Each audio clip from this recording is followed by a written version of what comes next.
이렇게 귀한 자리에 부족한 사람을 불러주신 조원태 목사님 그리고 이보교 여러분들께 감사를 드립니다. 지난 4년 동안 이보교는 반이민 정책으로 희생당한 서류 미비자들에게 그리스도의 이름으로 사랑을 베풀어 주셨습니다. 그리고 비겁한 침묵 대신 용기 있는 목소리로 선지자의 사명을 감당해 오셨습니다. 우리 주변에 투명 인간으로 살아가는 이들을 여러분의 공동체에 불러주셔서 이민사회라는 개토 안에 갇혀있는 성도들에게 세상을 향해 눈을 뜨게 해 주셨습니다. 여기까지 이끌어주신 주님께 그리고 쉽지 않은 길을 걸어오신 여러분께 감사드립니다. 수고 많으셨습니다. 이보교와 함께 하시면서 가장 힘든 일 중 하나는 어쩌면 성도들의 부정적인 시각일 것 같습니다. 목사님, 왜 교회가 정치적인 일에 관여를 하죠? 혹은 목사님, 그 사람들 불법 이민자 아닙니까? 왜 불법을 저지른 사람들을 교회가 도와줘야 하나요? 그런데 그분들은 성경이 얼마나 정치적인 문서인지, 그리고 1세기 로마 제국의 식민지였던 팔레스타인에서 전파된 예수 그리스도의 가르침이 얼마나 정치적인지를 이해하지 못합니다. 우리나라 일제강점기 동안 3.1 만세운동 사건의 배후에 조선의 교회가 있었다는 사실은 그분들에게는 단지 과거의 역사일 뿐입니다. 합법성도 성도들이 좋아하는 메뉴 중에 하나입니다. 그런데 그분들은 예수 그리스도가 십자가에 못 박힌 것이 로마 제국과 유대인의 종교의 법에 의해 합법적으로 진행되었다는 사실을 잊고 있습니다. 2차 대전 600만의 유대인과 50만 명이 넘는 소수 민족을 살해한 나치 독일도 합법적으로 이런 인류의 길이 남을 끔찍한 일을 저질렀고, 또 이 나라 미국에서 노예제도가 합법이었고 짐 크로 기간 동안 흑백 분리도 합법적이었다는 사실은 잊고 있다는 겁니다. 하나님 나라와 제국 사이에 존재하는 긴장을 이해하지 못할 때 사람들은 정의와 평화에 대한 하나님의 뜻을 헤아릴 수 없게 됩니다. 저는 오늘 여러분과 함께 우리가 서류 미비자들을 품어야 하는 이유를 몇 가지 생각해 보려 합니다. 히브리서 13장 1절에서 3절에 보면 이렇게 말씀하고 있습니다. 형제들을 꾸준히 사랑하십시오. 나그네 대접을 소홀히 하지 마십시오. 나그네를 대접하다가 자기도 모르는 사이에 천사를 대접한 사람도 있었습니다. 감옥에 갇혀있는 사람들이 있으면 여러분도 함께 갇혀있는 심정으로 그들을 기억하십시오. 학대받는 사람들이 있으면 여러분도 같은 학대를 받고 있는 심정으로 그들을 기억하십시오. 우리가 서유 미비자들을 돕는 이유는 첫 번째, 저와 여러분이 예수님을 따르는 제자이기 때문입니다. 환대는 기독교 초기에 매우 중요한 가치였습니다. 바울 사도는 로마서에서 환대를 실천하라고 격려했고, 디모데전서와 디도서에 기록된 감독과 장로의 자격에도 환대가 필수 요건이었습니다. 오늘 히브리서 본문에도 환대를 강조합니다. 그런데 환대를 뜻하는 헬라어를 보면 우리가 이해하는 환대의 개념이 많이 왜곡되어 있음을 알 수 있습니다. 사람들은 일반적으로 손님을 잘 대접하는 게 환대라고 생각합니다. 그런데 환대를 뜻하는 헬라어는 필로제니아. 우리가 외국인 혐오증을 얘기할 때 제노포비아의 제노가 바로 이 단어의 제니아입니다.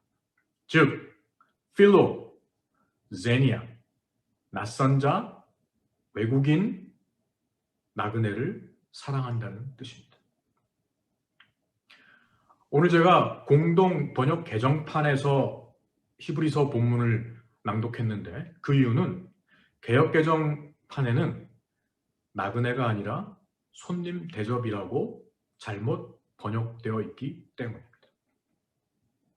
나그네를 대접하는 것은 아브라함 때부터 기록된 아름다운 풍속입니다. 본문에 기록된 것처럼 아브라함은 평소처럼 지나가는 나그네 일행을 대접했는데 결국 천사를 대접하는 축복을 누리게 됩니다. 마태복음 25장에는 최후의 심판에 대한 예수님의 가르침이 나옵니다. 하나님의 나라를 상속받을 사람과 영원한 저주받을 이들이 구별되는데 그 기준은 매우 간단합니다. 너희는 내가 굶주렸을 때 먹을 것을 주었고 목말랐을 때 마실 것을 주었으며 나그네 되었을 때 따뜻하게 맞이하였다. 또 헐벗었을 때 입을 것을 주었으며 병들었을 때 돌보아 주었고 감옥에 갇혔을 때 찾아주었다. 이 말씀을 우리 맥락에 맞게 의역을 해보면 아마도 이렇게 될 것 같습니다.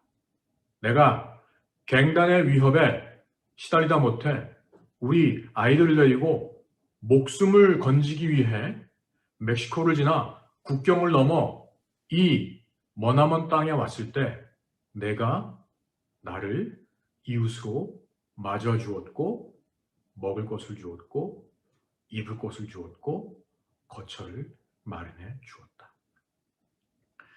이 본문의 말씀에 의하면 서류 미비자들은 우리를 찾아오신 예수님의 화신입니다.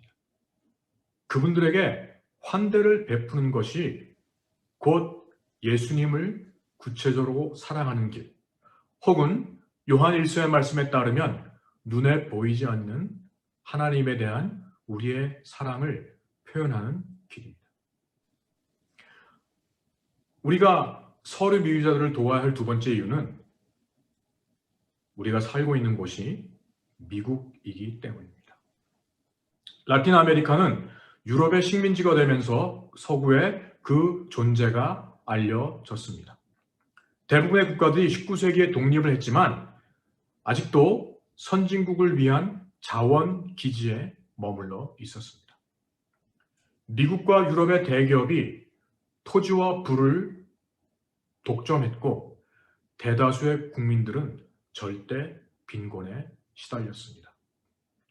여러분이 아신 것처럼 캘리포니아와 텍사스, 뉴멕시코, 콜로라도의 일부 등 여러 주들이 사실은 1800년대에는 멕시코의 영토였던 걸 기억하실 겁니다. 부패한 정권에 대항한 혁명들이 있었지만 그때마다 미국은 직접 파병을 하거나 자금을 후원하거나 무기 조달을 통해서 그런 시도를 좌절시켰습니다. 그래서 멕시코, 파나마, 엘살바도르, 과테말라, 헤이티, 니카라구아, 도미니칸 리퍼블릭 등 남미와 카리비안의 여러 나라들이 아직도 그 여파 속에 어려움을 겪고 있습니다. 정부를 위협하는 드러그 카르텔이 정부의 손길이 미치지 못하는 곳을 지배하게 되었고 가난한 아이들은 생존을 위해 미국으로 목숨을 건 이주를 하고 있습니다. 라틴 아메리카의 정치 경제적 문제가 미국이 뿌린 씨앗임을 인식하기에 우리는 빚진 자의 마음으로 그리고 회개하는 마음으로 서류 미비자들을 품어 주어야 합니다. 우리가 이 일을 계속해야 하는 중요한 이유가 한 가지 더 있습니다. 사실은 그분들이 우리를 필요로 하는 것보다 우리에게 그들의 존재가 더욱 필요합니다. 그 까닭은 그분들이 믿는 하나님을 우리도 만나야 하기 때문입니다. 이 나라에서 기득권을 갖고 살아가는 백인이 믿는 하나님은 자신들이 누리는 시스템을 축복하고 보호해주는 법과 질서의 하나님입니다. 그러나 서류 미비자들이 믿는 하나님은 출애굽의 하나님, 해방자 하나님이십니다. 예수님의 어머니 마리아가 예수님을 잉태하고 세례 요한의 어머니를 찾아갔을 때 성령이 인도하시어 불렀던 마그니피칸이라는 마리아의 찬양이 나온 것처럼 부자를 공수로 보내고 가난한 자에게 좋은 것을 먹이시는 하나님이 바로 서류 미비자들이 믿고 소망하고 의지하는 하나님입니다. 라틴 아메리카를 떠나 우리가 사는 곳까지 떠밀려온 우리의 이웃들이 아니라면 우리는 이런 해방자 하나님, 지금도 출애굽의 역사를 인도하시는 하나님을 만나지 못할 겁니다.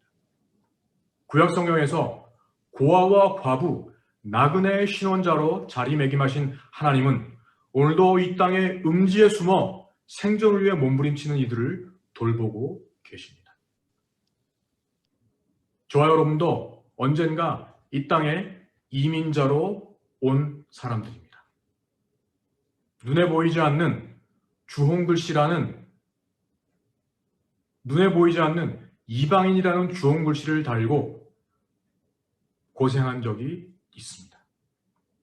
오랜 기억이 지나 아픈 기억은 쓰러지고 남은 기억마저 추억이 되었지만 잊혀진 기억은 문신처럼 우리 의식 깊은 곳에 남아 있습니다. 그 아물어버린 오래된 상처를 함께 더듬으며 이제 연대의 손길을 내밀어 주어야 합니다. 신자유주의라는 만mon의 새로운 이데올로기에 주눅들지 말고 우리를 찾아온 이민자들과 함께 오병이어의 기적을 체험하는 살아있는 신앙 공동체를 이룰 축복의 기회가 주어졌습니다. 그럴 때 세상은 그리스도의 몸된 교회를 통해 어둠 속을 비추는 촛불을 보게 될 것입니다. 앞으로 남은 한 해 주님의 은혜 가운데 축복의 손길을 내밀어 줄 수 있는 피난처, 도피성의 역할을 잘 감당해 주시기를 간절히 부탁드립니다. 감사합니다.